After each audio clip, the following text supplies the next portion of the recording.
अब हम रिकर्जन का एक एग्जांपल देखते हैं। तो फंक्शन का रिकर्जन यानी कि recursion is a method by which function calls itself. मतलब रिकर्जन एक ऐसी मेथड है वहाँ पे हमारा जो फंक्शन होता है वो खुद को कॉल करता रहता है, उसके बॉडी में ही वो खुद को कॉल करता रहता है, उसे रिकर्जन कहा जाता है। जैसे कि अब हम 1 to 10 नंबर्स रिकर्जन के ज़रिए प्रिंट करेंगे ताकि आप रिकर्जन बेटर समझ सके। तो यहाँ पे हम एक बाहर एक फंक्शन बनाते जो कि हमारा फंक्शन होगा void start। तो अब यहाँ पे हमने इसका रिटर्न टाइप void दिया है, यानी कि ये फंक्शन कोई वैल्यू नहीं रिटर्न करेगा, क्योंकि जो कुछ प्रोसेस करने वाले हैं इसके अंदर हम करेंगे और इसके अंदर ही उसे प्रिंट करेंगे, ना कि मेन फंक्शन में। तो इसके लिए हमने इसका रिटर्न टाइप void दिया ताकि वो कोई वैल्यू रिटर्न ना करे। अब हमें यहाँ पे पैरामीटर की कोई ज़रूरत नहीं है। तो यहाँ पे हम अब एक इंटीजर वेरिएबल बनाते i इज़ इक्वल टू 0। इसे हमने फर्स्ट 0 को इनिशियलाइज़ किया। अब उस i की वैल्यू हम यहाँ पे प्रिंट कर देते हैं, i is equal to %d i। तो ये वैल्यू प्रिंट कराने के बाद हम एक कंडीशन चेक करते हैं।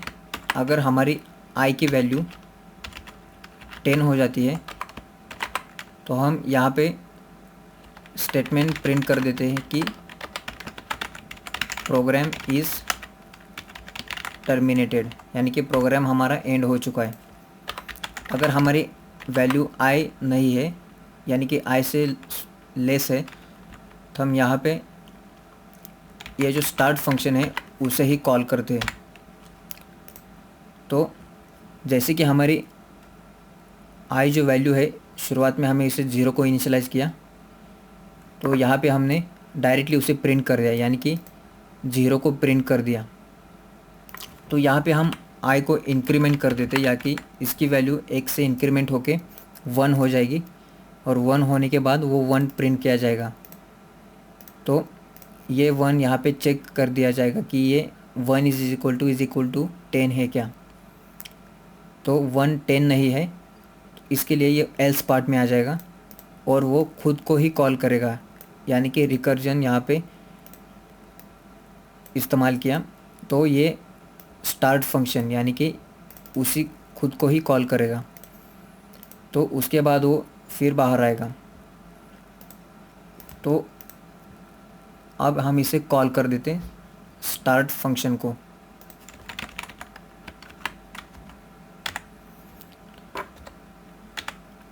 तो या इसे कंपाइल करें।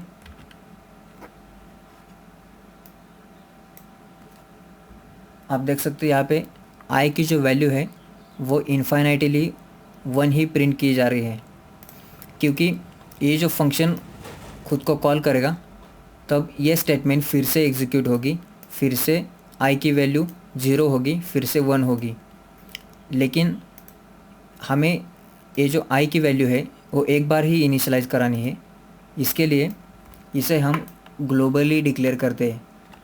अगर हमें कोई वैल्यू सारे फंक्शन में एक्सेस करानी है तो उसे ग्लोबली डिक्लेयर करा दिया जाता है, जो कि फंक्शन के बाहर लिखा जाया जाता है। यहाँ पे हम i is equal to 0 initialise कर देते हैं ताकि ये प्रोग्राम में सिर्फ एक ही बार इनिशियलाइज़ हो जाए। तो ये i की वैल्यू हम प्रोग्राम में जहाँ चाहे वहाँ एक्सेस कर सकते हैं। तो अब इसे दोबारा कंपाइल एंड रन कर देते हैं। आप देख सकते हैं यहाँ पे i की वैल्यू पहले 1 थी, उसके बाद 2 3 होके 10 तक हमने प्रिंट किया, और जैसे कि i की वैल्यू 10 हो गई हमारा प्रोग्राम यहाँ पे टर्मिनेट हो गया। तो यहाँ पे आप चाहते हो तो बीच में ही आप प्रोग्राम टर्मिनेट करना चाहते हो तो आप यहाँ पे एग्जिट 0 ये फंक्शन कॉल कर सकते हैं। लेकिन इसके लिए हमें एक और हेडर फाइल लेनी पड़ेगी, क्योंकि इस फाइल की जो इन्फॉर्मेशन लिखी हुई है अगर इसे आप कंपाइल करेंगे तो एरर आ जाएगा, क्योंकि एग्जिट फंक्शन डिक्लेयर नहीं किया। क्योंकि इस फंक्शन की डेफिनेशन हमें stdlib.h इस हेडर फाइल में लिखी हुई है। तो हमें इस फंक्शन को इंक्लूड करना पड़ेगा ताकि कंपाइलर एग्जिट ज़ीरो फंक्शन का मतलब समझ सके। अब इसे कंपाइल करें, देख सकते हैं यहाँ पे जैसे कि हमारी आई की वैल्यू 10 हो गई, प्रोग्राम ऑटोमेटिकली टर्मिनेट हो गया। तो आप यहाँ पे आपको चाहिए तो एग्जिट ज़ीरो लिख सकते हैं या आपको प्रिंट एफ स्टेटमेंट में लिख सकते हैं। तो इस तरीके से रिकर्जन काम करता है।